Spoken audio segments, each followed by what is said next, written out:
Chhota Udepur LCB દ્વારા મોટી કાર્યવાહી કરવામાં આવી।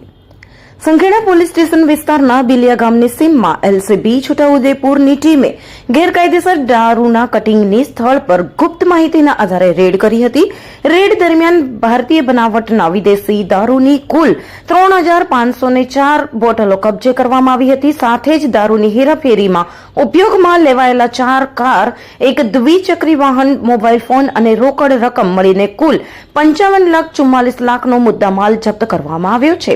આ સમગ્ર કાર્યવાહીમાં એલસીબી પોલીસે 2 આરોપીઓને ઝડપી લીધા છે, જ્યારે અન્ય સંડોવાયેલા આરોપીઓ ઘટના સ્થળેથી ફરાર થવામાં સફળ રહ્યા હતા। હાલ ફરાર આરોપીઓની શોધખોળ હાથ ધરવામાં આવી છે। આ મામલે સંખેડા પોલીસ સ્ટેશનમાં પ્રોહિબિશન એક્ટ હેઠળ ગુનો નોંધીને વધુ તપાસ અને કાયદેસરની કાર્યવાહી આગળ ધપાવવામાં આવી રહી છે।